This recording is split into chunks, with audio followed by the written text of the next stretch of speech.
السلام علیکم۔ بے ہوشی سے ہوش مندی کی طرف لے جانے والی حس کے بیدار ہوتے ہی مجھے سب سے پہلے ایک ٹیس زدہ سی اذیت کا احساس ہوا اور تکلیف کے باعث میرے منہ سے بے اختیار کرہ امیز سسکاری نکل گئی۔ اگرچہ ابھی میرے حواس خمسہ پوری طرح بیدار نہیں ہوئے تھے، لیکن جتنے بیدار ہو سکے تھے۔ اس سے میں نے اپنے ارد گرد لوگوں کا شور سا محسوس کیا تھا۔ میرا نیم بے ہوش ذہن اندھیروں کے بھنور سے نکلنے کی از خود مسلسل جدوجہد کر رہا تھا، لیکن باوجود اس کے میں نے شاید ابھی تک آنکھیں نہیں کھولی تھیں۔ پھر یوں لگا جیسے کوئی بے حس و حرکت وجود کو کھینچنے کی کوشش کر رہا ہو۔ اسی لمحے دوبارہ میرا ذہن تاریکیوں میں ڈوبنے لگا۔ ایک بار پھر دنیا و مافیا سے رابطہ ٹوٹنے کے دوران میری نیم بیدار سماعتوں نے ایمبولینس کے سائرن کی آواز سنی تھی۔ دوبارہ میری آنکھ کھلی تو اس مرتبہ بیک وقت میری پانچوں حسیات نے بیدار ہو کر میرے تاریک ذہن کو مکمل طور پر شعور عطا کیا تھا۔ میں نے خود کو ایک صاف ستھرے اور آرام دہ بیڈ پر پڑے پایا۔ میرے نتنوں سے ادویات کی مخصوص بو ٹکرائی تو فوراً ادراک ہوا کہ میں کسی ہسپتال کے کمرے میں تھا، لیکن اس بار میں اپنے وجود میں کچھ خاص تکلیف محسوس نہیں کر رہا تھا، البتہ کرہ کا سبب جسمانی اینٹھن ہی تھا۔ میرے دائیں جانب ایک ڈرپ سٹینڈ نظر آ رہا تھا اور تب اچانک ہی میری نیم وا آنکھوں نے ایک گل رنگ چہرہ دیکھا۔ وہ نگینا تھی۔ مجھے اپنے حلق میں کانٹوں کی چبھن کا احساس ہوا۔ پانی میرے لرزیدہ ہونٹوں سے نکلا۔ پھر اچانک ہی مجھے یوں لگا جیسے میرا ذہن دوبارہ لامتناہی تاریکی کے گرداب میں ڈوبنے لگا ہو۔ میری نیم وا آنکھوں کے سامنے نگینا کا چہرہ جیسے ایک لمحے کے لیے ہی محو ہوا تھا، مگر پھر دوسرے ہی لمحے وہ پھر نظر آئی تو میں نے جسم و جان کی ساری توانائی صرف کرتے ہوئے ذہن کو ظلمت کی دلدل میں پھنسنے سے بچایا۔ نگینا نے مجھے ایک ہاتھ ذرا سہارا دیا تو میری رگے جاں تک توانائیوں کا سمندر موجزن ہو گیا۔ اس نے پانی کا گلاس میرے متحرک لبوں سے لگا دیا تھا۔ پیاس کی شدت سے سوکھے حلق میں پانی کی تراوٹ اترتے ہی میں نے پوری طرح اپنی آنکھیں کھول دیں۔ میں نے اٹھنے کی ایک غیر ارادی کوشش کی تو مجھے اپنے دائیں بازو کی نس میں چبھن کا احساس ہوا۔ پلیز نادر، آرام سے لیٹے رہو، تمہیں ڈرپ لگی ہوئی ہے۔ نگینا کی مدھر آواز ابری۔ شکر ہے تمہیں ہوش تو آیا۔ جسمانی اور شعوری طور پر بیدار ہوتے ہی مجھے وہ سب یاد آنے لگا جس کے باعث میں یہاں زخمی حالت میں ہسپتال کے بیڈ پر تھا۔ کبیر کیسا ہے؟ وہ کہاں ہے؟ میں نے نگینا کے خود پر قدرے جھکے چہرے کی طرف دیکھ کر متوحش سی بے قراری سے پوچھا۔ وہ بھی ٹھیک ہے، تم دونوں اتنے بڑے حادثے میں موت سے بال بال بچے ہو، نگینا نے ایک طمانت بھری سانس لے کر کہا۔ تمہاری طرح اسے بھی معمولی چوٹیں آئی ہیں۔ میں نے بے اختیار ایک گہری سانس لے کر ذرا دیر کے لیے اپنی آنکھیں موند لیں۔ یہ معجزہ ہی تھا کہ ہم دونوں نہ صرف زندہ تھے بلکہ زخم بھی معمولی آئے تھے۔ میرے سر پر پٹی بندھی ہوئی تھی، باقی وجود صحیح سلامت تھا۔ نگینا پلیز نرس کو بلا کر یہ ڈرپ اتار دو، میں اب خود کو بہتر محسوس کر رہا ہوں، میں نے ملتجی لہجے میں اس سے کہا تو وہ بولی۔ ٹھہرو، میں ڈاکٹر صاحب کو بلا کر لاتی ہوں، وہ یہ کہہ کر کمرے سے نکل گئی۔ میں اور کبیر جن سنگین حالات کا شکار ہوئے تھے وہ دوہری نوعیت کے تھے۔ ہمارے تعاقب میں نامعلوم حملہ آور تھے، پھر ہماری گاڑی بے قابو ہو کر الٹ گئی تھی، مگر مجھے اس بات پر حیرت تھی کہ ہمارے حملہ آور متعاقبین ہمیں اس حالت میں چھوڑ کر کیوں لوٹ گئے تھے۔ کیا انہیں یقین تھا کہ اس حادثے میں کبیر اور میں جانبر نہیں ہو سکتے تھے، یا پھر کوئی اور وجہ تھی؟ بہرطور ذرا دیر بعد نگینا کے ہمراہ ایک سفید گاؤن میں ڈاکٹر نمودار ہوا۔ اس کے ہمراہ ایک نرس ہاتھوں میں کلپ بورڈ اور بی پی اپریٹس وغیرہ اٹھائے اندر داخل ہوئی۔ ڈاکٹر صاحب خاصے پختہ عمر کے تھے۔ انہوں نے سیاہ رنگ کے موٹے فریم کی اینک چڑھا رکھی تھی۔ وہ مسکراتے ہوئے مجھ سے مخاطب ہوئے۔ نادر صاحب، کیسا محسوس کر رہے ہیں آپ؟ میں نے اپنی نکاہت کو خاطر میں لائے بغیر بشاشت سے مسکرا کر کہا۔ ڈاکٹر صاحب، میں اب بالکل ٹھیک ہوں، مگر میرا دوست کبیر کیسا ہے؟ وہ جواباً اسی طرح اپنے بشرے پر مسکراہٹ سجائے بولے۔ وہ بھی تمہاری طرح بالکل ٹھیک ہے، لیکن اللہ کا شکر ادا کرو میاں، تم دونوں نہ صرف معجزانہ طور پر زندہ بچے ہو بلکہ اس قدر جان لیوا حادثے میں تم دونوں کو معمولی فریکچر بھی نہیں ہوا۔ بہرحال میری طرف سے نئی زندگی کی مبارکباد قبول کرو۔ بہت شکریہ ڈاکٹر صاحب، میں نے ہلکی مسکراہٹ سے کہا۔ ڈاکٹر صاحب کیا اب میں فارغ ہوں؟ بالکل، وہ بولے۔ میں ذرا آخری ایک معائنہ کر لوں، اس کے بعد ایک نسخہ لکھ کر دے دیتا ہوں، باقاعدگی سے 5 روز تک استعمال کرتے رہنا۔ اسٹینڈ پر جھولتی ہوئی ڈرپ بھی نصف سے زیادہ ختم ہو چکی تھی۔ ڈاکٹر نے نرس کو اسے اتارنے کا کہا۔ تھوڑی دیر بعد بیڈ پر ٹانگیں لٹکائے اٹھ بیٹھا تو دروازے پر ایک شخص کو نمودار ہوتے دیکھ کر میں ذرا سا چونک گیا۔ وہ شاہ صاحب تھے، نگینا کے پاپا۔ ان کے چہرے پر بلا کی تشویش تھی۔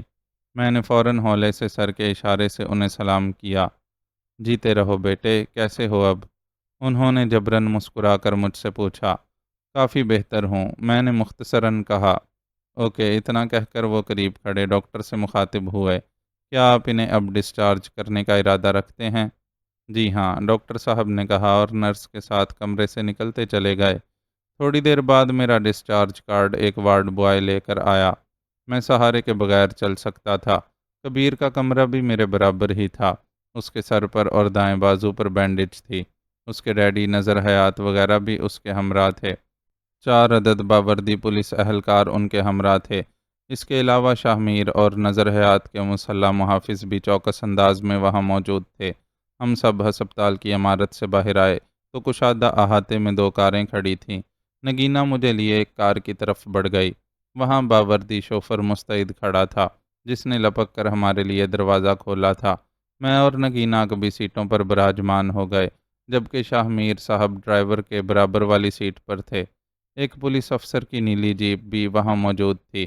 نظر حیات کے ہمراہ 4 پولیس گارڈ اور ایک پولیس آفیسر بھی تھا، جس کے شولڈر اور سینے پر لگے پھولوں سے وہ ایس پی رینک کا افسر نظر آ رہا تھا۔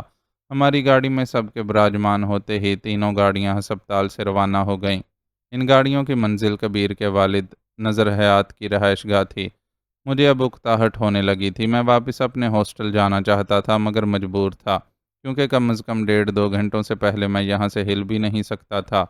ایس پی نے، جن کا نام مظفر حسین تھا اور جو نظر حیات اور شاہ میر کے چند قریبی مشترکہ دوستوں میں سے تھے، ہم دونوں سے نہایت باوقار اور دھیمے دھیمے لہجے میں حالات گزشتہ کی تفصیل پوچھی۔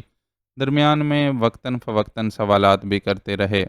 زیادہ تر وہ مجھ سے ہی مخاطب ہو رہے تھے۔ بالآخر پورے 1.5 گھنٹے بعد میں نے جانے کی اجازت چاہی اور پھر میں واپس اپنے ہاسٹل آ گیا۔ میرا ارادہ چند روز کے لیے گاؤں جانے کا ہوا، مگر پھر یہ سوچ کر کہ کہیں ماموں حیدر گل پریشان نہ ہو جائیں۔ دوسری بات، میرے امتحانات بھی سر پر تھے، لہٰذا میں نے بغرض آرام کالج سے صرف 2 روز کی چھٹی لے لی۔ تیسرے روز میں بالکل بھلا چنگا ہو گیا، میرے سر سے پٹی بھی اتر گئی، باقی چھوٹے موٹے زخم بھی بھر گئے تھے۔ پیشانی پر البتہ زخم کا ہلکا سا نشان باقی رہ گیا تھا۔ یہ معمولی قسم کا زخم تھا جو وقت گزرنے کے ساتھ ساتھ خود ہی بھر جاتا۔ اس عرصے میں نہ کبیر کا فون آیا اور نہ ہی وہ خود کالج آیا۔ چوتھے روز صبح کو جب میں تیار ہو کر کالج جانے لگا تو نگینا نے موبائل کے ذریعے مجھ سے رابطہ کر کے بتایا کہ وہ آج مجھ سے کالج آ کر ملنا چاہتی ہے۔ میں نے اسے کالج کنٹین میں 12 بجے کا وقت دیا۔ پہلا موقع تھا کہ نگینا نے مجھ سے نہ صرف بذات خود میرے موبائل پر مجھ سے رابطہ کیا، بلکہ مجھ سے ملاقات کرنے کی خواہش کا بھی اظہار کیا تھا۔ میرے دل میں عجیب سی مسرتیں پھوٹنے لگیں، تاہم مجھے حیرت تھی کہ اسے میرے موبائل کا نمبر کس طرح پتہ چلا تھا۔ ہو سکتا ہے کبیر سے میرا موبائل نمبر لیا ہو، میں نے سوچا، اور نگینا سے ایک تنہا ملاقات کی سرشاری میں شاداں و فرحاں کالج پہنچا۔ مجھے بے چینی سے 12 بجنے کا انتظار تھا۔ 3 لیکچرز بھگتانے کے بعد میں ٹھیک 12 بجے دھڑکتے دل کے ساتھ کالج کنٹین پہنچا تو میری بے قرار متلاشی نظروں نے ایک قدرے دور افتادہ گوشے میں نگینا کو بیٹھے پایا۔ وہاں 2 کرسیوں پر اس کی سہیلیاں بھی موجود تھیں۔ اسے سہیلیوں کے ساتھ بیٹھا دیکھ کر مجھے کوفت سی محسوس ہوئی تھی۔ بہرطور جب میں ان کے قریب پہنچا تو معلوم ہوا کہ وہ دونوں سہیلیاں اسی کالج کی طالبات تھیں۔ مجھے دیکھ کر وہ نگینا سے ہاتھ ملا کر رخصت ہو گئیں۔ نگینا کو شستہ لہجے میں آداب کہہ کر میں قریبی چیئر پر براجمان ہو گیا۔ اس کا چہرہ ویسے ہی تازہ گلاب کی مانند دھمک رہا تھا۔ کیا آپ نے باہر نکلنا شروع کر دیا مس نگینا؟ میں نے مسکراتے ہوئے اس سے پوچھا۔ جواباً وہ بھی مسکرا کر بولی، ظاہر ہے گھر میں آخر کتنے روز بند ہو کر بیٹھا رہا جا سکتا ہے۔ ہاں، یہ تو آپ کی بات درست ہے۔ میں نے اس کی تائید ضروری سمجھی۔ لیکن پھر بھی موجودہ حالات میں آپ کو محتاط رہنے کی ضرورت ہے۔ میں نے ساتھ ہی اپنی فکر مندی بھی ظاہر کر دی۔ موت تو ایک دن آنی ہے، پھر ڈرنا کیسا؟ یوں خوف زدہ ہو کر گھر میں قید ہو کر زندگی گزارنا بھی موت سے بدتر ہے۔ خیر چھوڑیے، آپ سنائیں، اب کیسی طبیعت ہے آپ کی؟ اس نے بے پرواہی سے کہا اور آخر میں میری خیریت پوچھی۔ مجھے اس کا کبھی تم اور کبھی آپ کا صیغہ استعمال کرنا عجیب ہی لگتا تھا۔ خاصی بہادر ہیں آپ۔ ویسے مجھے کیا ہوا تھا؟ میں تو بالکل ٹھیک ہوں۔ البتہ کبیر کی خیریت نہیں معلوم ہو سکی مجھے، نہ ہی اس نے مجھ سے رابطہ کیا دوبارہ۔ لگتا ہے وہ تم سے چڑ گیا ہے، نگینہ نے میرے چہرے پر نگاہیں مرکوز کرتے ہوئے عجیب سی مسکراہٹ سے کہا تو میرے ہونٹوں پر بھی ایک پھیکی سی مسکراہٹ نمودار ہو گئی، مگر میں بولا کچھ نہیں۔ نگینہ کا چہرہ تکنے لگا، پھر پوچھا، کیا پئیں گی آپ؟ ہاں نہیں، ابھی میں نے عذرا اور شیلا کے ساتھ چائے پی لی تھی، وہ بولی۔ میں نے اس کے چہرے پر سوچ کی پرچھائیاں لہراتے دیکھیں۔ پھر بھی میرے ساتھ تو آپ کو کچھ نہ کچھ لینا ہی پڑے گا۔ میں نے اس کے چہرے کو پرشوق نظروں سے دیکھتے ہوئے نیم باز مسکراہٹ سے کہا، میرے لیے یہ بڑے گراں قدر لمحات تھے، محبت کا سرمایہ۔ اچھا پھر ایسا کرتے ہیں، ذرا دیر بعد کولڈ ڈرنک پی لیتے ہیں، اس نے کہا، پھر چند ثانیے میری طرف سوچتی ہوئی نگاہوں سے تکتے رہنے کے بعد بولی، نادر صاحب؟ ہاں نہیں صاحب نہیں چلے گا، صرف نادر۔ میں نے دوستانہ بے تکلفی سے اسے ٹوکا۔ وہ بے اختیار مسکرا دی، پھر دوسرے ہی لمحے سنجیدہ ہوتے ہوئے بولی، نادر در حقیقت میں آپ کے پاس ایک گزارش لے کر آئی تھی۔ میں اس کی بات پر ذرا چونکا۔ گزارش؟ کیا مطلب؟ بھلا دوستوں میں یہ باتیں زیب دیتی ہیں؟ میں نے اپنے بے لگام دل کی دھڑکنوں پر قابو پاتے ہوئے اس سے کہا۔ میرے لہجے میں اپنائیت کا سمندر موجزن تھا۔ اس کے سرخ لبوں پر صرف ایک لمحے کے لیے بڑی معنی خیز مسکراہٹ ابھری تھی۔ یہ آپ کا ظرف ہے۔ دراصل اس روز مجھے آپ کی باتوں نے کافی متاثر کیا تھا۔ آپ نے ہماری پریشانیوں سے شیئر کرنے کی کوشش کرتے ہوئے بڑی غور طلب باتیں کی تھیں، جو میرے لیے کافی سود مند ثابت ہوئی تھیں۔ میں اس کی بات کا مطلب سمجھ گیا تھا، وہ کیا کہنا چاہ رہی تھی، اس لیے مسکرا کر بولا، پہلی بات تو یہ ہے کہ میں نے آپ کو متاثر کرنے کے لیے کوئی بات نہیں کی تھی۔ ہاں محض دوستی کا حق ادا کرتے ہوئے میں نے تمہارے اور کبیر احمد کے سامنے ایک تجویز رکھی تھی، مگر لگتا ہے کبیر احمد مجھ سے ناراض ہو گیا ہے۔ اسے ناراض ہونا چاہیے تھا، وہ عجیب اصرار بھرے لہجے میں بولی، اور میں چونکے بغیر نہ رہ سکا۔ وہ میری استفہامیہ نظروں کا مطلب سمجھتے ہوئے دوبارہ بولی، کبیر کو تمہاری بات اس لیے بری لگی تھی کہ تم نے ہمارے نامعلوم دشمن کا کھوج لگانے سے متعلق جو بامقصد تجویز ہمیں دی تھی، اس سے میں تو 100% متفق تھی، لیکن کبیر تمہاری اس تجویز سے بری طرح چڑ گیا تھا۔ اس پر مجھے بھی بڑی حیرت ہوئی تھی کہ آخر وہ یہ بات تسلیم کرنے سے کیوں انکاری تھا کہ ہمارے والدین کی ماضی میں ضرور کسی سے دشمنی رہ چکی ہے، اور وہ یہ وجہ بتانے سے دانستہ کترا رہے تھے کہ کیا خبر اس میں ہمارے بڑوں کی غلطی بھی شامل رہی ہو، اس لیے ہمیں اپنے بڑوں کی ٹوہ لینا ہوگی۔ یہ بات بری سہی، لیکن اس کے نتائج ہمارے لیے سود مند ثابت ہو سکتے ہیں۔ تمہاری تجویز کے فوراً بعد میں نے اس پر عمل کر ڈالا، اور جلد ہی اس کے خاطر خواہ نتائج برآمد ہونے لگے۔ وہ یہاں تک بتا کر خاموش ہوئی تو میں ذرا ٹھٹک سا گیا۔ کیا نتائج برآمد ہوئے؟ پھر میں نے فوراً پوچھا تو وہ گہری سنجیدگی کے ساتھ بتانے لگی، سب سے پہلے تو میں نے اپنے پاپا سے ان کے ماضی کے حوالے سے یہی پوچھنے کی کوشش کی کہ ماضی میں ان کی کسی کے ساتھ دشمنی تو نہیں رہی۔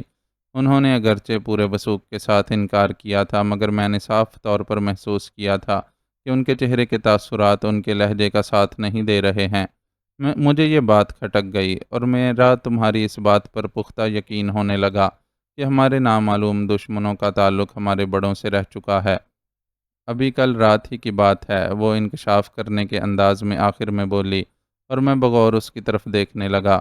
اس نے ایک ذرا توقف کے بعد دوبارہ کہنا شروع کیا، کل شام پاپا کو انکل نذر حیات صاحب یعنی کبیر کے ڈیڈی کا فون آیا تھا۔ انہوں نے پاپا کو رات 9 بجے اپنے ہاں بلوایا تھا۔ انکل نے شاید پاپا سے کوئی ضروری بات کرنی تھی، ورنہ اکثر وہی پاپا کے پاس آتے تھے۔ جب وہ ٹھیک 9 بجے رات کو ان کے ہاں جانے لگے تو میں نے بھی ان کے ساتھ جانے کی ضد کی۔ وہ مجھے اپنے ساتھ نہیں لے جانا چاہتے تھے، مگر میرے اصرار پر وہ مجھے بھی ساتھ لے گئے۔ جب ہم دونوں انکل نظر حیات کے ہاں پہنچے تو اس وقت انکل اور کبیر ان کے منتظر تھے۔ البتہ مجھے ان کے ہمراہ دیکھ کر وہ دونوں خاصے جزبز ہوئے۔ اس کے بعد انکل نظر حیات پاپا کو اوپری منزل کے ایک کمرے میں لے گئے اور میں کبیر کے ساتھ بیٹھ گئی۔ میں نے محسوس کیا کہ کبیر میرے خلاف توقع آمد پر ذرا بے چین اور الجھا سا نظر آنے لگا تھا، حالانکہ اس سے پہلے وہ میری آمد پر چہک اٹھتا تھا۔ خیر تھوڑی دیر بعد وہ مجھے اپنی چھوٹی بہن ہما کے ساتھ چھوڑ کر اوپر چلا گیا۔ مجھے اس کے یوں اچانک اٹھ کر چلے جانے پر اچنبھا ہوا، تاہم مجھے شک ہوا کہ وہ بھی اوپر پاپا اور اپنے ڈیڈی انکل نظر حیات کے ساتھ شامل گفتگو ہونے گیا ہے۔ اوپر کس قسم کی خفیہ میٹنگ ہو رہی تھی یہ میں نہیں جانتی تھی۔ در حقیقت میں پاپا کے ساتھ آئی ہی اس لیے تھی کہ میں یہ جاننا چاہتی تھی آخر انکل پاپا کے ساتھ کون سی ضروری میٹنگ میں مصروف تھے۔ پھر میں تجسس کے ہاتھوں مجبور ہو کر کسی بہانے اوپر گئی تو ایک بند کمرے میں پاپا، انکل نظر حیات اور کبیر کی موجودگی کا احساس ہوا۔ کمرے کا دروازہ اگرچہ بند تھا مگر ان تینوں کے آپس میں دھیمے لہجے میں باتیں کرنے کی آوازیں آ رہی تھیں، جسے میں نے دروازے کے ساتھ لگ کر سننے کی کوشش کی تو اچانک کبیر باہر نکلا اور مجھے دروازے سے کان لگائے کھڑا دیکھ کر پہلے تو بری طرح چونک گیا، مگر پھر دوسرے لمحے وہ غصے سے میرا بازو پکڑ کر مجھے نیچے لے آیا اور سخت لہجے میں مجھ سے بولا، یہ کیا حرکت ہے؟ اس کا یہ درست رویہ میرے لیے باعث تعجب تھا مگر مجھے بھی غصہ آ گیا اور میں نے اپنا بازو چھڑاتے ہوئے اس سے کہا، میں نے کوئی غلط حرکت نہیں کی۔ بڑوں کی باتوں پر کان لگانا تم اچھا سمجھتی ہو؟ وہ بدستور خار کھائے لہجے میں بولا تو میں نے کہا، تم بھی تو اندر موجود تھے، کیا میں اپنے پاپا کے ساتھ نہیں بیٹھ سکتی؟ ہم بہت اہم باتیں کر رہے تھے، تمہارے مطلب کی کوئی بات نہ تھی، اس نے خشک لہجے میں کہا تو اچانک میرے ذہن میں ایک خیال آیا اور میں نے اندھیرے میں تیر چھوڑا۔ وہ اہم باتیں میں سن چکی ہوں۔ میرے انکشاف پر اس کے چہرے سے غصہ کافور ہو گیا اور وہ پریشان نظر آنے لگا۔ پھر مضطرب لہجے میں بولا، تم نے کیا سنا؟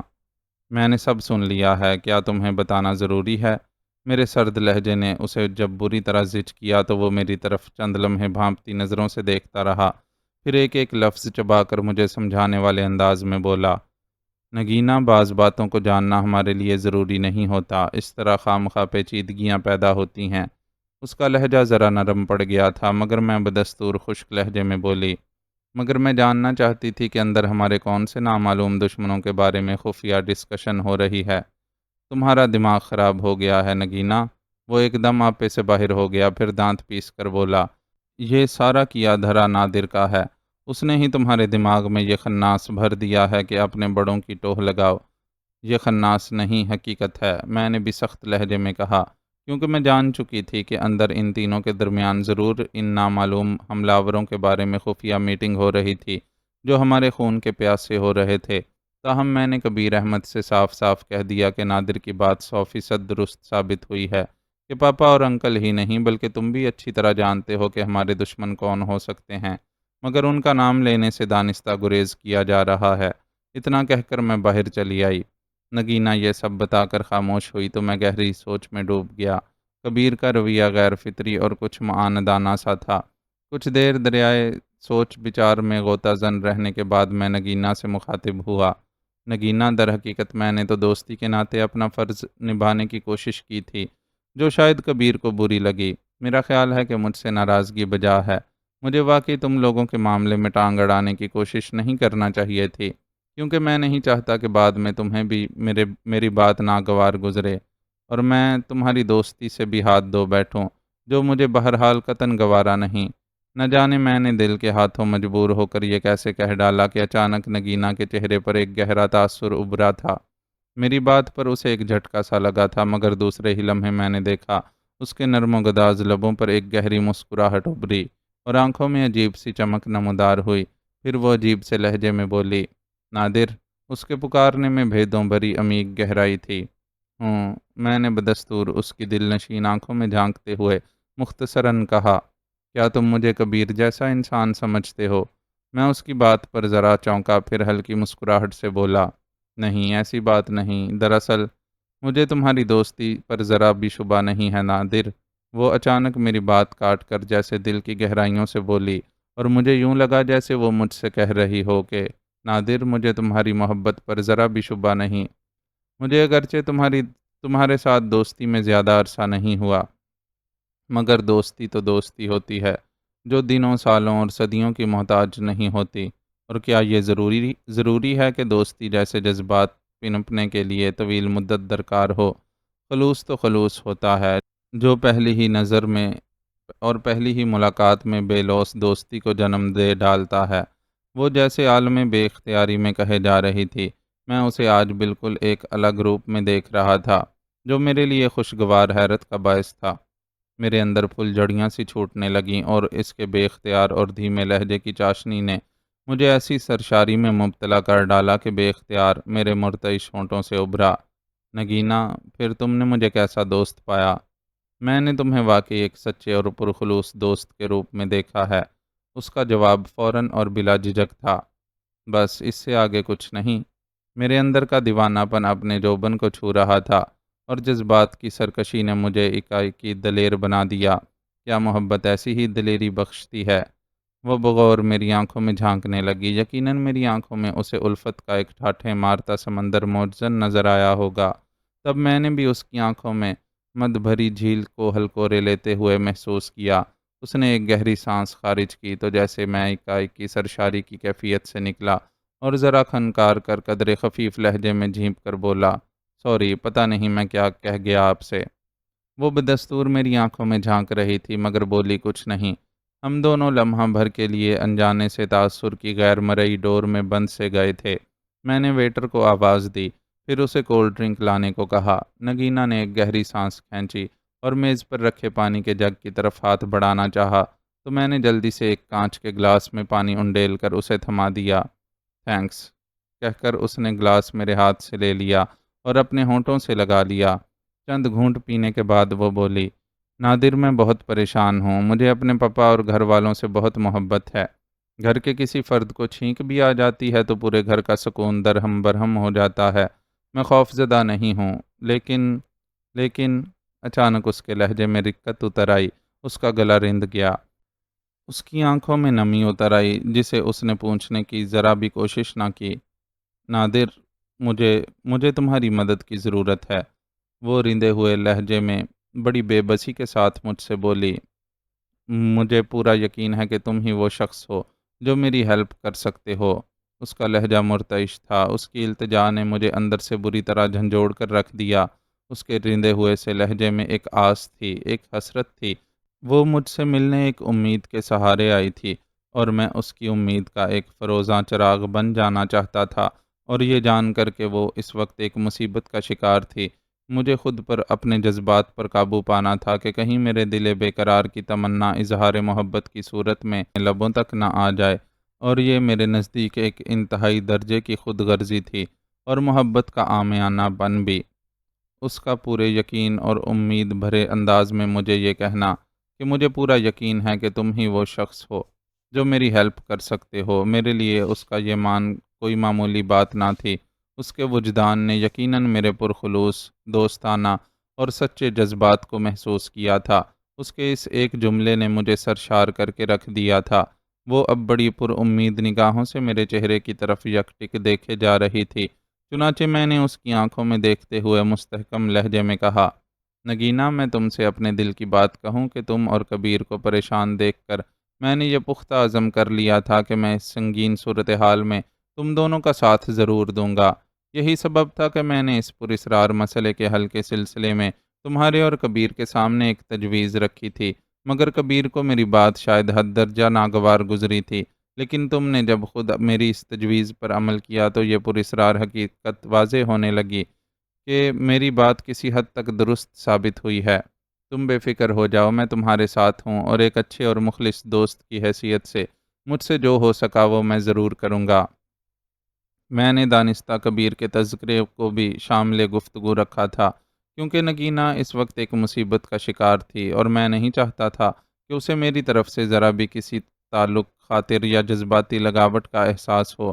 البتہ میری تشفی امیز اور یقین دلانے والی گفتگو نے اس کا بجھا بجھا چہرہ کمل کی طرح کھلا دیا تھا، اور وہ ایک گہری پرطمانیت سانس خارج کر کے ممنونیت بھرے لہجے میں بولی، نادر، تم ایک ذہین شخص ہو۔ مجھے پورا یقین ہے کہ تم اپنی غیر معمولی ذہانت کے ذریعے یہ سنگین معاملہ حل کرنے میں ضرور میری مدد کرو گے۔ مدد کیسی؟ دوستی کے ناطے یہ میرا فرض ہے۔ میں جلدی سے بولا، اب پلیز مدد اور گزارش جیسے الفاظ دوبارہ استعمال نہ کرنا۔ ویٹر کولڈ ڈرنکس کی بوتلیں رکھ کر جا چکا تھا۔ میں نے دھیرے سے کولڈ ڈرنک پینے کو کہا۔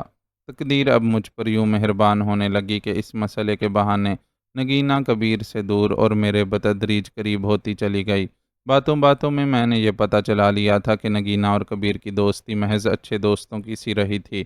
اس کی ایک فطری وجہ ان دونوں کے پاپا اور ڈیڈی کا آپس میں پرانے اور گہرے دوست ہونا بھی تھا، اور اس دوستی میں کم از کم نگینہ کی طرف سے کبیر کے لیے کوئی جذباتی لگاؤ یا تعلق خاطر نہ تھا۔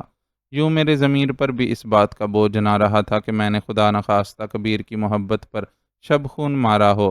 یہ تو اپنی اپنی قسمت کی بات تھی، تاہم مجھے اب بھی یہ دعویٰ نہ تھا کہ نگینہ کی مجھ سے دوستی محبت میں بدل گئی تھی۔ میں ابھی خود بھی اس خوش فہمی سے دور ہی تھا۔ ہماری گفتگو کا لب لباب صرف اور صرف ان پراسرار حملہ آوروں کے بارے میں ہوتا جو ان دونوں خاندانوں کے خون کے پیاسے ہو رہے تھے۔ تاہم کبیر کو نگینہ کا مجھ سے بار بار ملنا بری طرح کھٹکنے لگا تھا۔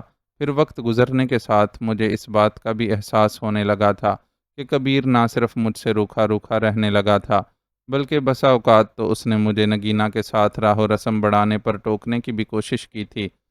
اس نے ایک روز تو حد ہی کر دی۔ نادر، تمہارا نگینہ کے ساتھ پینگیں بڑھانا کیا معنی رکھتا ہے؟ اس کے لہجے میں طنزیہ کاٹ کو میں نے محسوس تو بہت کیا اور مجھے غصہ بھی آیا، مگر میں نے خود پر قابو پاتے ہوئے معتدل لہجے میں اس سے پوچھا، یہ پینگیں بڑھانے سے تمہارا کیا مطلب ہے؟ مطلب صاف ہے، تم اس کی کمزوری سے فائدہ اٹھانا چاہتے ہو۔ وہ بے وقوفوں کی طرح تم پر بھروسہ کیے ہوئے ہے۔ مگر ایک بات یاد رکھنا نادر، پہلی بات تو یہ کہ تمہیں ہمارے ذاتی معاملات میں دخل دینے کی کوئی ضرورت نہیں۔ دوسری اور سب سے اہم بات یہ کہ نگینہ میری پہلی اور آخری محبت ہے، سمجھے؟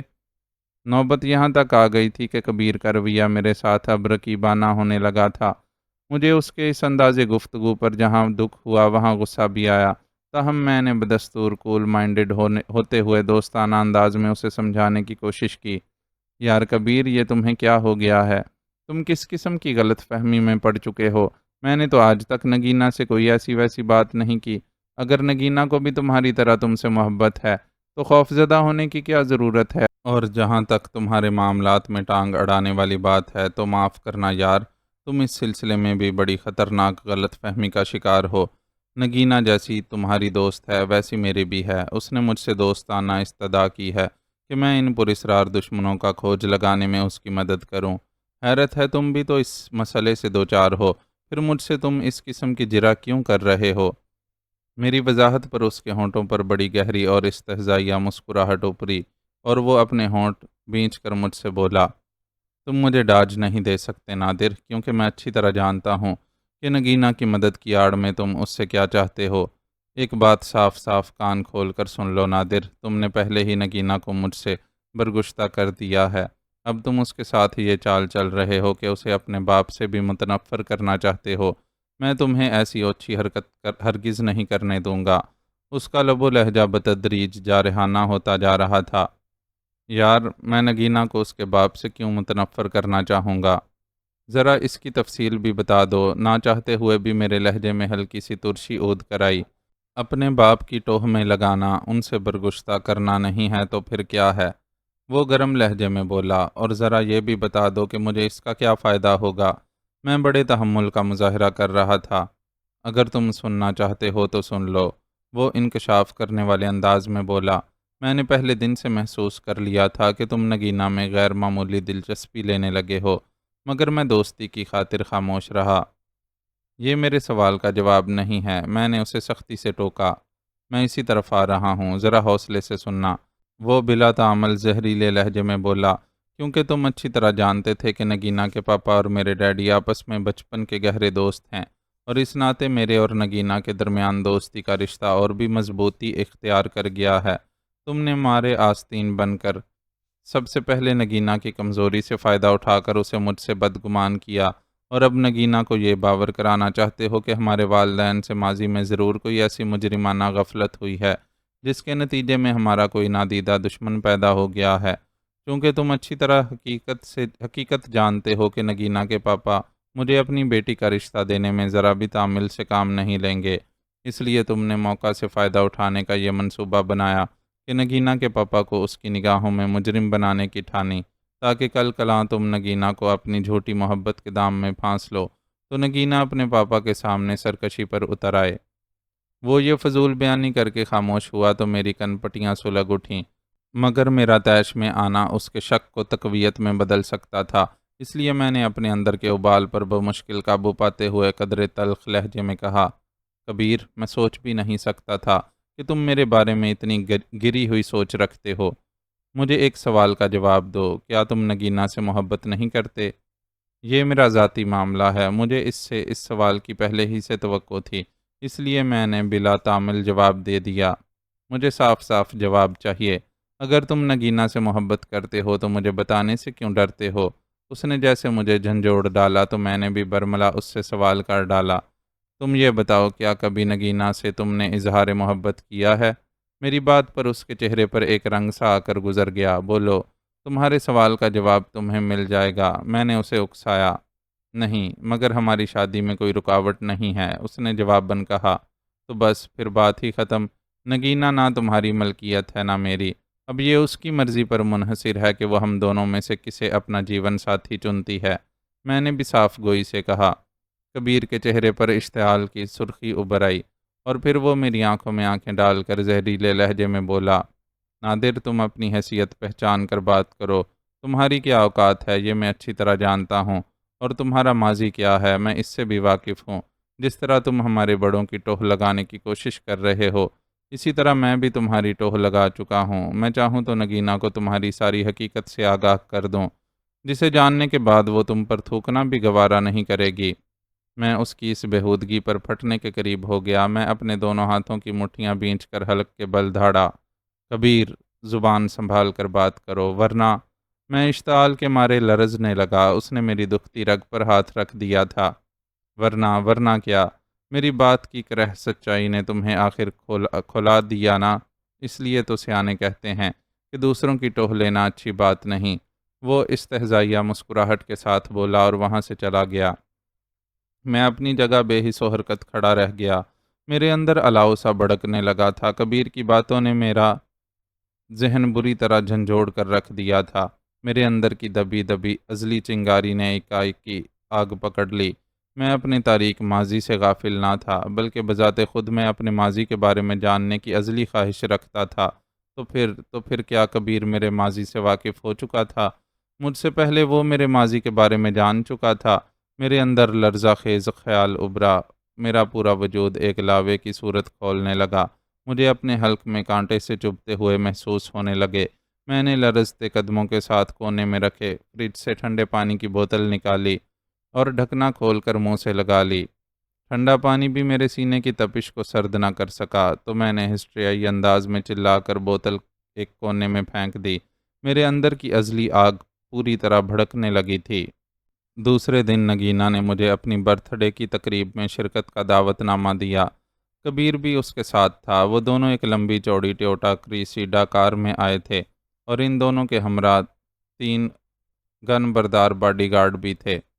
کبیر کو دیکھ کر میری طبیعت مگدر سی ہونے لگی، مگر مجھے ایک بات کی حیرت تھی کہ اس کے چہرے پر گزشتہ روز کی گرما گرمی کا کوئی تاثر نہیں تھا، یا شاید وہ بڑی مکاری سے نگینا کے سامنے مجھ سے اپنی ناراضگی کو ظاہر نہیں ہونے دینا چاہتا تھا۔ بہرطور میں نے بھی مسکرا کر دونوں کا استقبال کیا، پھر نگینا کا شکریہ ادا کرتے ہوئے اس سے کارڈ لے لیا، مگر اسے ٹالنے کی غرض سے یہ بھی کہہ ڈالا کہ میں اس کی سالگرہ میں شریک ہونے کا وعدہ نہیں کر سکتا۔ نہیں نادر، وعدہ کرو، تم ضرور آؤ گے، وہ اصرار کرتے ہوئے بولی۔ میں کوشش کروں گا، میں نے مختصراً کہا۔ پلیز نادر، تم ضرور آنا، ورنہ مجھے بالکل مزہ نہیں آئے گا۔ وہ اصرار کیے جا رہی تھی اور میں نے دزدیدہ نظروں سے کبیر کی طرف دیکھا۔ اس کا چہرہ سپاٹ تھا، البتہ دوسرے ہی لمحے وہ دوستانہ بے تکلفی سے بولا، ارے یار نادر، بیچاری نگینا کتنے مان سے تمہیں بلا رہی ہے، کچھ دوستی کا ہی خیال کرو، وعدہ کر لو، ورنہ یہ تمہارے انتظار میں بلا وجہ گھلتی رہے گی۔ میں نے ایک پرتمانت نگاہ کبیر کے چہرے پر ڈالی۔ اس نے بڑی مکاری سے کینچلی بدلی ہوئی تھی۔ اس کا یہ دوہرا انداز عجیب بھی لگا اور میں الجھن امیز پریشانی میں بھی مبتلا ہو گیا۔ اچھا پھر میں ضرور آؤں گا۔ بالآخر میں نے ہار مانتے ہوئے وعدہ کر لیا۔ نگینہ کا چہرہ گلاب کی طرح کھل گیا۔ اس کے بعد وہ دونوں واپس چلے گئے۔ سالگرہ کی دعوت رات 10 بجے تھی اور ڈنر کا بھی پروگرام کارڈ پر درج تھا۔ مجھے سالگرہ کے اوقات سے حیرت سی ہوئی، کیونکہ عموماً سالگرہ جیسی تقریب شام 6 بجے ہی ہوا کرتی تھی۔ بہرطور میں نے اسے بڑے لوگوں کے وتیرے جان کر کندھے اچکائے اور سب سے پہلے یہ سوچنے بیٹھ گیا کہ نگینہ کو اس کی سالگرہ پر کون سا تحفہ دینا چاہیے۔ میں چاہتا تھا کہ تحفہ ایسا ہو جو مادی قیمت سے زیادہ جذبے کی قیمت ہو، بلکہ بالکل انمول ہو، اور جو نگینہ کے لیے میرے جذبات کی بھی صحیح طور پر ترجمانی کرتا ہو۔ کافی سوچ بچار کے بعد میں نے اچھا تحفہ خریدنے کے لیے صدر مارکیٹ کا رخ کیا، اور کافی دوڑ دھوپ اور تاکہ جھانکی کے بعد مجھے ایک سرخ گلاب پسند آیا۔ سرخ گلاب کا یہ پھول اگرچہ مصنوعی تھا، مگر اس کی خاصیت یہ تھی کہ اس میں گلاب ہی کی مشہور خوشبو کا سپرے کیا گیا تھا۔ یہ گلاب ایک 6 انچ کے چکور شیشے کے ڈبے میں بند تھا، جس کے نیچے ایک چھوٹا سا بٹن دبانے کی صورت میں گلاب کی سرخ پتیاں روشن ہو جاتی تھیں، اور ساتھ ہی ڈبے کا ڈھکنا خود بخود کھل کر گلاب کی سی خوشبو بکھیرنے لگتا تھا۔ ڈھکن کے اوپر اٹھتے ہی happy birthday to you کی سریلی میوزیکل آواز بھی ابھرتی تھی۔ مجھے یہ تحفہ بہت بھایا۔ میں نے اس کی دیدہ زیب پیکنگ کروائی، پھر ایک کشمشی رنگ کا لارنس ٹراپیکل کا بیش قیمت 2 پیس سوٹ خریدا، اور ایک اعلیٰ درجے کا پرفیوم سپرے بھی خرید لیا۔ یہ سارا اہتمام کرنے اور تیاری کے بعد میں مقررہ دن اور وقت پر نگینہ کی رہائش گاہ پر پہنچا تو مجھے سب سے پہلے حیرت کا ایک شدید جھٹکا لگا۔ رہائش گاہ کو دیکھ کر قطعی طور پر یہ نہیں لگتا تھا کہ یہاں کسی تقریب کا انعقاد کیا گیا ہو۔ نہ کوئی سجاوٹ تھی، نہ آرائشی تزئین، اور نہ ہی مہمانوں کی آمد و رفت دیکھنے میں آئی تھی۔ کوٹھی پر ایک عجیب سی ویرانی اور پراسرار سی خاموشی طاری تھی۔ مجھے سخت اچنبھا ہوا۔ ایک لمحے کو میں نے سوچا کہ کہیں میں غلطی سے کسی اور جگہ پر تو نہیں آ گیا، مگر گیٹ کے دو طرفہ گول محرابی ستونوں پر جلتے ہوئے گلوب کی روشنی میں نیم پلیٹ پر جلی ابرواں لفظوں پر والی تحریر میں نگینہ کے پاپا کا نام شاہ میر صاف پڑھنے میں آ رہا تھا، جسے میں نے دوبارہ غور سے پڑھا۔ پھر میں نے سوچا کہ کہیں اس تقریب کا انعقاد کسی مقامی 5 اسٹار ہوٹل میں نہ کیا گیا ہو۔ احتیاطاً میں کارڈ اپنے ساتھ لایا تھا۔ میں نے اسے اپنے کوٹ کی جیب سے نکال کر بمقام والے کالم کو پڑھا تو اس میں کسی 5 اسٹار ہوٹل کی بجائے تقریب کا انعقاد رہائش گاہی درج تھا۔ میں نے کندھے اچکا کر کارڈ دوبارہ جیب میں رکھا اور الجھن امیز انداز میں سر کو جھٹک کر کال بیل پر انگلی رکھ دی۔ تھوڑی دیر بعد بغلی دروازہ کھلا اور کبیر نظر آیا۔ مجھے دیکھ کر اس کے چہرے پر ہلکی سی مسکراہٹ ابھری۔ آؤ آؤ، اس نے بے تاثر لہجے میں کہا، اور میں گوں سے انداز میں اندر داخل ہو گیا۔ کبیر رکے بغیر مجھ سے آگے تیز تیز قدموں سے کوٹھی کے مرکزی دروازے کی طرف بڑھنے لگا۔ مجھے اس کے انداز پر حیرت سی ہوئی۔ میں اس سے کچھ پوچھنا چاہتا تھا، مگر وہ تو جیسے دوڑا جا رہا تھا۔ بہرطور میں بھی خاموشی کے ساتھ اس کے عقب میں چلتا ہوا اندر ایک کشادہ کمرے میں پہنچا تو بری طرح ٹھٹک گیا۔ اندر کمرے میں بھی کوئی سجاوٹ نہیں تھی اور نہ ہی مہمان نظر آ رہے تھے، البتہ سامنے صوفوں پر نگینہ، اس کے پاپا شاہ میر، کبیر کے ڈیڈی نظر حیات براجمان تھے۔ کبیر بھی البتہ میرے ذرا قریب کھڑا ہو گیا۔ وہ سب عام گھریلو لباس میں تھے اور میری طرف عجیب گھورتی ہوئی نظروں سے دیکھے جا رہے تھے۔ نگینہ کے چہرے پر بھی بے حد درجے سنجیدگی طاری تھی اور اس کی بھی سرد نگاہیں میرے چہرے پر مرکوز تھیں۔ میرا دل بے درا دھڑکنے لگا، ایک عجیب سی پراسراریت اور تناؤ محسوس کر کے نہ جانے کیوں مجھے اپنی ریڑھ کی ہڈی میں سنسناہٹ سی محسوس ہونے لگی۔ بیٹھو نادر، کبیر نے میرے شانے پر ہاتھ رکھ کر خشک لہجے میں کہا، اور میں غیر ارادی انداز میں صوفے پر بیٹھ گیا۔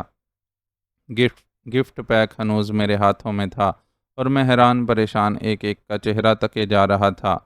تحفہ لائے ہو میرے لیے نادر صاحب؟ مان نگینہ نے عجیب سی مسکراہٹ سے میری طرف دیکھ کر کہا اور اپنی جگہ سے اٹھ کر میرے قریب آئی۔ لاؤ، مجھے دو۔ میں نے مکینکی انداز میں تحفہ اس کی طرف بڑھا دیا۔ اس نے میرے ہاتھوں سے گفٹ پیک لیا اور انتہائی رکھائی کے ساتھ نیچے دبیز قالین پر پھینک دیا اور پھر اپنے ایک پاؤں سے اسے روند ڈالا۔ میرے سر پر حیرتوں کا پہاڑ ٹوٹ پڑا۔ مجھے نگینہ کی یہ حرکت انتہائی ناگوار گزری اور میں غصے سے ایک دم اٹھ کھڑا ہوا۔ یہ کیا مذاق ہے نگینہ؟ بیٹھ جاؤ آرام سے نادر۔ اچانک شاہ میر نے مجھے گھورتے ہوئے درست لہجے میں کہا اور میرے اوسان خطا ہونے لگے۔ دل مضطربانہ انداز میں بے تحاشا دھڑکنے لگا۔ کیا مجھے بے عزت کرنے کے لیے یہاں بلایا گیا تھا؟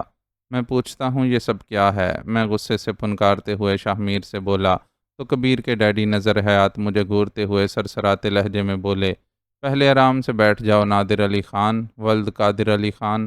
میں اس کے منہ سے پہلی بار اپنی ولدیت کے بارے میں سن کر بری طرح ٹھٹکا۔ قادر علی خان؟ میرے باپ کا نام قادر علی خان تھا، مگر انہیں کس طرح معلوم ہوا، جبکہ میں نے تو آج تک نہ باپ کا نام سنا تھا اور نہ ہی اسے دیکھا تھا۔ میں نے دل میں سوچا، کیوں ششدر ہو گئے نا؟ دیکھ لو، ہم نے نہ صرف تمہیں پہچان لیا بلکہ تمہاری سازش سے بھی اچھی طرح واقف ہو چکے ہیں۔ کبیر نے مجھ سے زہریلے لہجے میں کہا۔ میرے سینے میں بری طرح ہلچل ہونے لگی۔ سازش؟ کیسی سازش؟ بے اختیار میرے منہ سے نکلا۔ نہ جانے کیوں مجھے اپنے پیروں پر کھڑا ہونا دوبر محسوس ہونے لگا اور میں صوفے پر گر سا گیا۔ نہ جانے یہ کیا پر اسرار چکر تھا۔ نگینہ کا رویہ سراسر بدلا بدلا اور اجنبی سا ہو رہا تھا۔ دشمن ہماری بغل میں تھا اور ہم شہر میں ڈھنڈورا پیٹ رہے تھے۔ اس بار نگینہ نے اتنے زہریلے لہجے میں مجھ سے کہا۔ میں شدید ذہنی دباؤ کا شکار ہو رہا تھا۔ ایک لمحے کو تو مجھے یوں محسوس ہوا جیسے میرا نروس بریک ڈاؤن ہو جائے گا۔ پلیز نگینہ، خدا کے لیے مجھے کچھ بتاؤ تو صحیح، یہ سب کیا ہے، ورنہ میں پاگل ہو جاؤں گا۔ میں نے اپنا سر پکڑ کر نگینہ سے التجا کی۔ نگینہ تمہیں کیا بتائے گی نادر علی خان؟ ہم تمہیں بتاتے ہیں کہ تم کون ہو اور کیا ہو۔ اس بار نظر حیات نے اسرار بھرے لہجے میں مجھ سے کہا اور پوچھا، تمہاری ماں اس وقت جیل میں عمر قید کی سزا کاٹ رہی ہے نا؟ میں دھک سے رہ گیا اور تھوک نگل کر ہولے سے اس بات میں سر ہلا دیا۔ کیا تم نہیں جانتے کہ وہ عمر قید کی سزا کیوں کاٹ رہی ہے؟ نظر حیات نے استہزائیہ انداز میں پوچھا۔ میں نے بے اختیار نفی میں سر ہلا دیا۔ او، بڑے بولے بادشاہ بن رہے ہو، تمہاری اداکاری کی داد دینے کو جی چاہتا ہے۔ اس بار شاہ میر نے طنزیہ لہجے میں کہا، چلو یہ بھی ہم ہی بتا دیتے ہیں تاکہ تمہارے سر سے اداکاری کا بھوت اتر جائے۔ یہ کہہ کر شاہ میر اپنی جگہ سے اٹھا اور چند قدم اٹھاتا ہوا میرے ذرا قریب پہنچ کر انتہائی صفاقی سے بولا، تمہاری ماں نے اپنے شوہر کا قتل کیا تھا، یعنی تمہارے باپ قادر علی خان کا قتل۔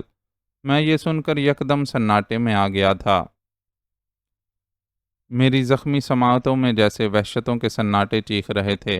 میں ایک ٹک اپنے سامنے کھڑے نگینہ کے باپ شاہ میر کو تکے جا رہا تھا۔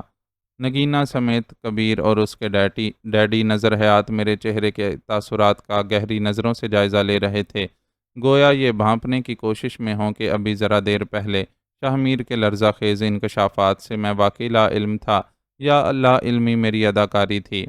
مجھے ذرا چکر سا آیا اور میں چند قدم پیچھے کی طرف لڑکھڑا کر صوفے پر گرنے کے انداز میں بیٹھ گیا۔ میرا سانس نہ جانے کیوں چڑھ گیا تھا، سینہ لوہار کی دھونکنی بنا ہوا تھا۔ انکل، آپ کیا کہہ رہے ہیں؟ مجھے علم نہیں ہو سکا کہ یہ جملہ کیوں کر میرے لبوں سے ادا ہوا۔ وہ میری حالت پر استہزائیہ مسکراہٹ سے بولا، خوب، بہت خوب، جیسے تم تو کچھ جانتے ہی نہیں۔ اس نے زہریلی آنکھوں سے میری طرف دیکھا، پھر اپنی بات کو آگے بڑھاتے ہوئے بولا، تمہاری کبیر احمد اور بعد میں میری بیٹی نگینہ سے دوستی کا مقصد ہی یہی تھا کہ ہماری پشت میں یہ بآسانی خنجر پیوست کر سکو۔ میرے اندر ابھی تک سائیں سائیں ہو رہی تھی۔ میں نے باری باری سب کے چہروں پر نگاہ ڈالی، صرف نگینہ کے چہرے پر مجھے الجھن آمیز تاثرات نظر آئے تھے۔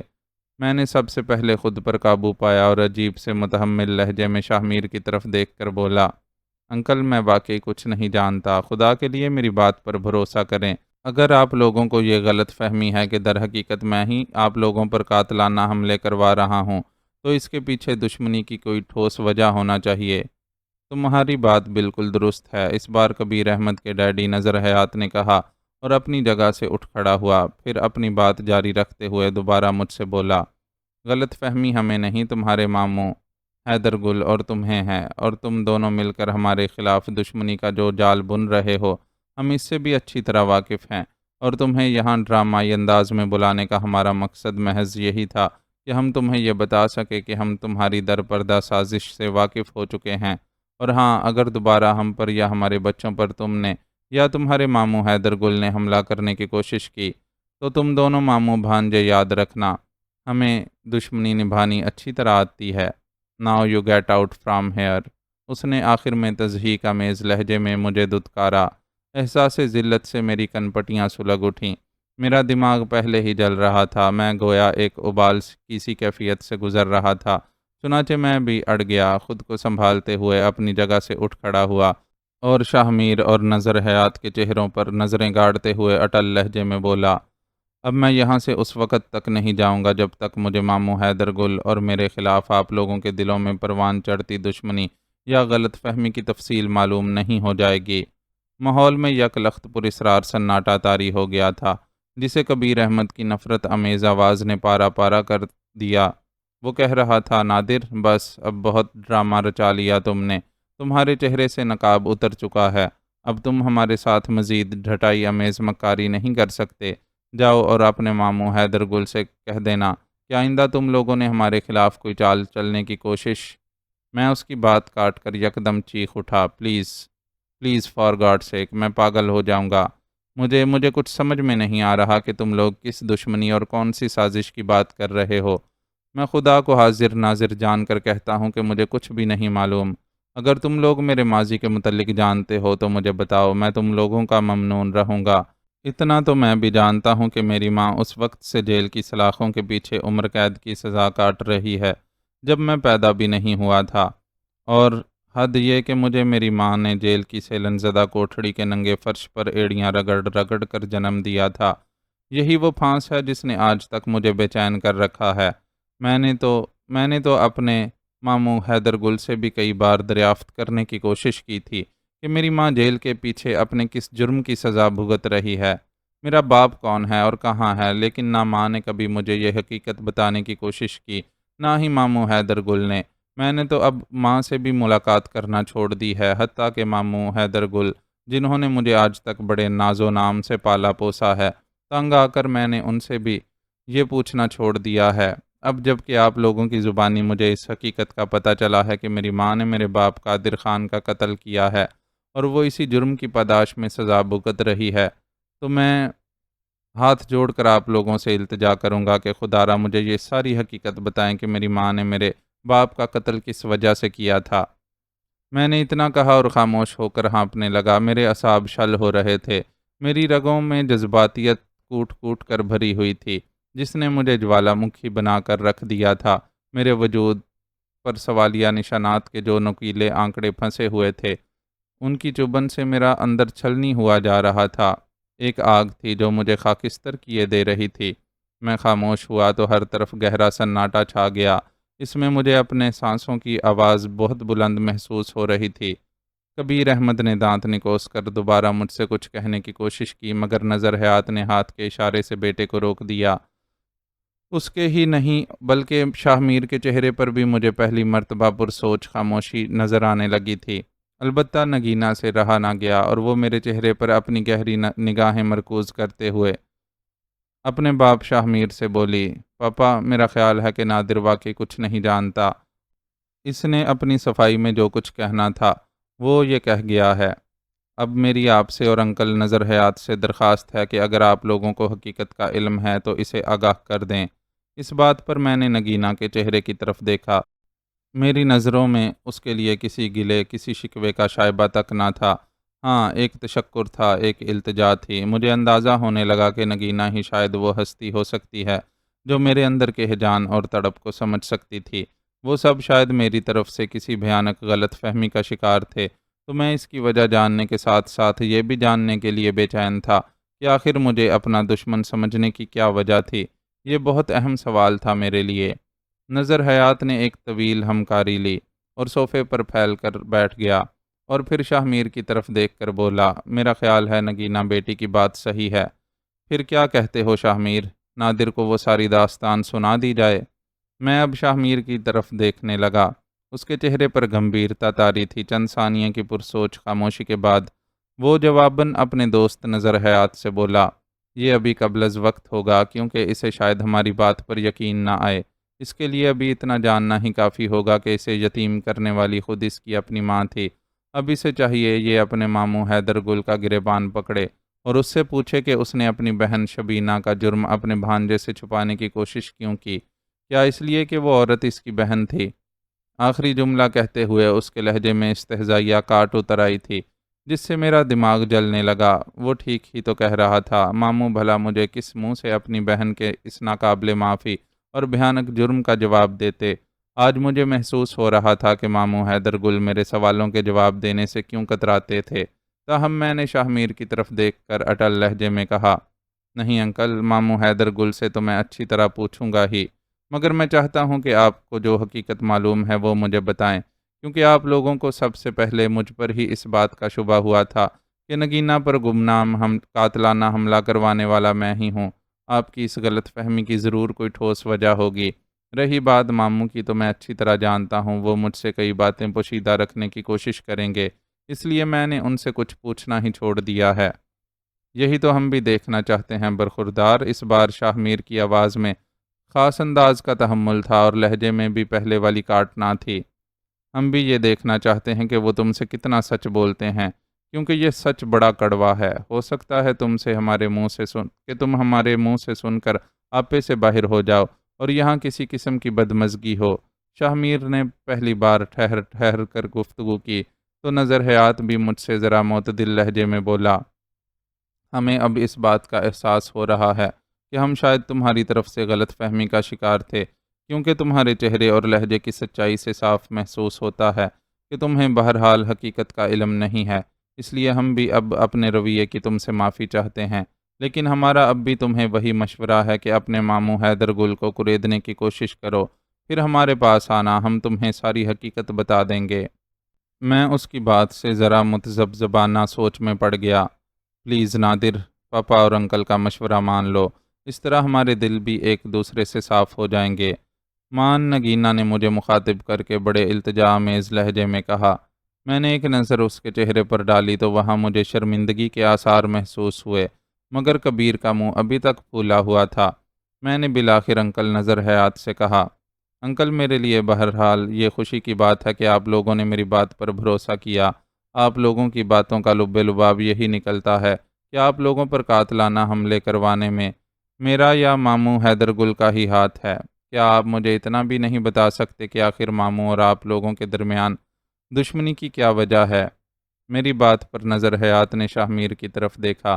وہ شاید اس کی نظروں کا مطلب سمجھتے ہوئے فوراً بولا، یہ بات کہنا ابھی قبل از وقت ہوگا، تم پہلے اپنے ماموں حیدر گل سے بات کرو، لیکن اس بات کا خاص خیال رہے کہ ان سے ہمارے حوالے سے کوئی بات مت پوچھنا۔ لیکن انکل، مجھے ماموں سے کچھ پوچھنے کے لیے آپ لوگوں کا حوالہ دینا ضروری ہوگا۔ میں نے جواز پیش کیا اور مزید بولا، کیونکہ ماموں نے آج تک میری کسی بات کا جواب نہیں دیا ہے۔ میری بات پر وہ دونوں کچھ سوچنے پر مجبور ہو گئے، پھر نظر حیات بولا، اس میں قباحت یہ ہے کہ تمہارا ماموں حیدر گل ایک دم محتاط ہو جائے گا۔ ہم اس کا جھوٹ پکڑنا چاہتے ہیں۔ جب اسے یہ معلوم ہوگا کہ تمہارے ہم سے دوستانہ مراسم پیدا ہو گئے ہیں تو وہ کئی باتوں سے پہلو تہی کرنے کی کوشش کرے گا۔ اس لیے ہم چاہتے ہیں کہ پہلے تم بغیر ہمارے کسی حوالے کے صرف یہ کریدنے کی کوشش کرو کہ اس کی بہن یعنی تمہاری ماں شبینہ نے اپنے شوہر کا قتل کیوں کیا تھا۔ آگے وہ خود ہی کھلتا چلا جائے گا۔ اب تم بچے تو نہیں رہے کہ وہ تمہیں ٹالنے کی کوشش کرے۔ تم اب ایک کڑیل جوان ہو، شبینہ تمہاری ماں ہے، اس کے بارے میں، اس کے ماضی کے بارے میں جاننے کا تمہیں پورا حق ہے۔ بس اس بار تم اس سے دو ٹوک بات کرو۔ وہ خاموش ہوا اور میں دھیرے دھیرے اپنے سر کو تفہیمی جنبش دینے لگا۔ میں واپس یونیورسٹی کیمپس آیا۔ میں نے اگلے روز ایک دن کے لیے گاؤں جانے کا فیصلہ کیا۔ اب ماموں حیدر گل سے حتمی بات کرنے کا مصمم ارادہ کر چکا تھا۔ صبح یونیورسٹی میں مجھے صرف 2 لیکچرز اٹینڈ کرنا تھے۔ پہلا 8:30 بجے اور دوسرا 9:30 سے تقریباً 11 بجے تک تھا۔ باقی لیکچرز اتنے اہم نہ تھے، یوں بھی امتحانات قریب تھے، کورس تقریباً ختم ہو چکا تھا، اکا دکا اسپیشل لیکچرز ہوتے تھے۔ میں صبح 7:30 بجے بیدار ہوا۔ غسل وغیرہ کرنے کے بعد میں 8 بجے کالج پہنچا، سینٹرل کنٹین میں ناشتہ کیا اور ٹھیک 8:30 بجے لیکچر ہال کی طرف بڑھ گیا۔ 11 بجے جب میں دوسرے لیکچر سے فارغ ہوا تو نگینہ کو میں نے ہال میں جھانکتے ہوئے دیکھ لیا۔ میں نے اسے دیکھ کر ہاتھ ہلایا، وہ مسکرائی۔ میں اس کی طرف بڑھا، کیسی ہو؟ ٹھیک ہوں، آؤ کنٹین میں چل کر بیٹھتے ہیں۔ نہیں، لان بہتر رہے گا۔ جیسے تمہاری مرضی۔ ہم دونوں سرسبز لان کے ایک قدرے الگ تھلگ گوشے میں نرم نرم گھاس پر بیٹھ گئے۔ ہمارے عقب میں خوشنما پھولوں کی کیاریاں تھیں۔ میری نظریں نگینہ کے چہرے پر جمی ہوئی تھیں۔ میں اس کے بولنے کا منتظر تھا۔ اس کے شفاف اور ستھرے چہرے پر مجھے ہلکا سا ارتعاش نظر آ رہا تھا۔ نرم و گداز لبوں پر موہوم سی کپ کپاہٹ تھی۔ اس نے اپنی بڑی بڑی آنکھیں اٹھا کر مجھے دیکھا تو مجھے اس کی گہری آنکھوں کے گوشوں میں نمی سی چمکتی نظر آئی۔ تب اس کے لب متحرک ہوئے۔ Nadir, I'm sorry, extremely sorry. آواز میں رقت آمیز لرزش تھی۔ واٹ؟ میں چونکا۔ کس بات کی سوری بھائی؟ ہاں، کم از کم مجھے تمہیں غلط نہیں سمجھنا چاہیے تھا۔ ساری رات میں یہی سوچ سوچ کر تڑپی ہوں نادر، کہ دوستی میں اول تو کسی غلط فہمی کی گنجائش ہی نہیں ہونی چاہیے۔ وہ جیسے بے اختیاری میں کہے جا رہی تھی، اور پھر دوستی تو دوستی ہوتی ہے، کیونکہ دوستی سہنا بھی تو سکھاتی ہے۔ میں اب کہیں جا کر اس کا مسئلہ سمجھا تھا، اور بے اختیار میرے ہونٹوں پر مسکراہٹ اود آئی۔ اوکے، کم آن۔ تم تو یکدم سنجیدہ ہو گئیں، اگنور کر دو۔ رات گئی بات گئی۔ ویسے بائی دا وے، یہ کیا منافقت ہے بھائی؟ میں نے آخر میں موضوع کا سنجیدہ پن ختم کرنے کی کوشش کی۔ کیسی منافقت؟ وہ کجراری آنکھیں پھیلا کر بولی، اور میرا ان میں ڈوب ڈوب جانے کو دل چاہنے لگا۔ تو اور کیا؟ میں ٹھنک کر بولا، یہ آخر دوستی سے تمہاری کیا مراد ہے؟ دوستی یعنی؟ وہ ذرا رکی تو اس کے چہرے پر شفق پھوٹی، تاہم اس نے ہولے سے اپنا مختصر جملہ پورا کیا۔ دوستی نہیں، تم کچھ اور کہنا چاہتی تھیں، میں نے معنی خیز انداز میں اصرار کیا۔ مثلاً؟ اس کی آنکھوں میں بھید بھری چمک ابھری۔ مثلاً یہ کہ جو تمہارے دل نشین اور گداز ہونٹوں پر آتے آتے رہ گیا۔ تم نے کیسے اندازہ لگا لیا کہ میں دوستی کی جگہ کچھ اور کہنا چاہتی ہوں؟ اس کی مسکراہٹ جتنی خفیف تھی، اتنی ہی دل موہ لینے والی بھی۔ بھائی، میرے دل نے محسوس کیا۔ میں بولا، آخر بتاؤ تو کیا کہنا چاہتی تھی میں؟ جو اعلیٰ و عرفا لفظ نگینہ کہتے کہتے رہ گئی تھی، شاید وہ لفظ میرے ہونٹوں سے سننا چاہتی تھی، لہٰذا میں نے محبت پاش نظروں سے اس کے چہرے کی طرف دیکھ کر کہا، محبت، دوستی یعنی محبت۔ میں جیسے اسے درس الفت پڑھانے لگا۔ تھوڑی دیر پہلے ضمیر کی چبھن سے کملایا ہوا اس کا اداس چہرہ یہ لفظ سننے کے بعد ایک دم تازہ گلاب کی طرح کھل گیا۔ اس کے نرم و گداز ہونٹوں پر انجانے جذبوں کے شگوفے پھوٹنے لگے۔ شہابی گالوں کی شفق مزید گہری ہو گئی۔ اس نے ایک ادائے دل ربانہ کے ساتھ اپنی گھنیری زلفوں کو جھٹکا، اور میں اس کی جانب ذرا جھک کر بولا، کیوں؟ یہی کہنا چاہتی تھی نا تم؟ ہاں، اس نے سر کو خفیف جنبش دیتے ہوئے ہولے سے جواب دیا۔ نادر، پھر وہ یکدم سنجیدہ ہو گئی تھی۔ میں مستفسرانہ نظروں سے اس کا چہرہ تکنے لگا۔ کل تمہارے ساتھ جو کچھ ہوا، میں اس کی تم سے معافی چاہتی ہوں۔ پلیز مجھے اپنا بار ہلکا کرنے دو۔ وہ پھر سنجیدہ موضوع کی طرف آنے لگی تو میں نے اسے دوبارہ ٹوکنا چاہا، مگر اس نے مجھے کہنے کا موقع نہیں دیا۔ دراصل پے در پہ ہم پر ہونے والے گمنام قاتلانہ حملوں نے میری بھی عقل ایک لمحے کو معاف کر دی تھی۔ پھر پاپا اور انکل حیات نے تمہارے حوالے سے تمہاری ماں کے ماضی کے بارے میں جو باتیں مجھے بتائیں، اسے سن کر میں خود ایک لمحے کو چکرا گئی تھی، اور یوں تمہیں بھی مجرم سمجھ بیٹھی تھی۔ لیکن شکر ہے کہ پاپا اور انکل حیات کی طرح میرا دل بھی اب تمہاری طرف سے صاف ہو گیا ہے۔ لیکن میرے ضمیر پر بوجھ سا بن گیا تھا کہ کم از کم مجھے کبیر احمد کے ورگلانے میں نہیں آنا چاہیے تھا۔ کبیر احمد؟ میں نے استفہامیہ لہجے میں قدرے الجھ کر کہا۔ ہاں، یہ ساری کھچڑی کبیر احمد ہی نے تو بنائی تھی، وہ تلخ لہجے میں بولی۔ ہماری دوستی کے بعد وہ تم سے خار کھانے لگا تھا، تمہارے باپ اور ماں کے حوالے سے وہ کھٹک گیا تھا، پھر اس نے تمہارے بیک گراؤنڈ کو کھنگالا تو اسے ہمیں اور بالخصوص مجھے تم سے متنفر کرنے کا موقع ہاتھ آ گیا، مگر اس کی یہ سازش بری طرح ناکام ہوئی۔ اس نے اپنی بات مکمل کی۔ مجھے کبیر احمد کی اس کینہ پروری پر دکھ ہوا، تاہم میں کھلے دل سے مسکرا کر بولا، چلو چھوڑو اب دوستی کا بول بالا، دشمن کا منہ کالا۔ مجھے اب یہ بتاؤ کہ تمہارے پاپا انکل شاہ میر اور ان کے دوست انکل حیات کا آخر میری ماں کے ماضی کے حوالے سے ایسا کون سا پراسرار تعلق ہے کہ انہیں مجھ پر ہی شک ہوا؟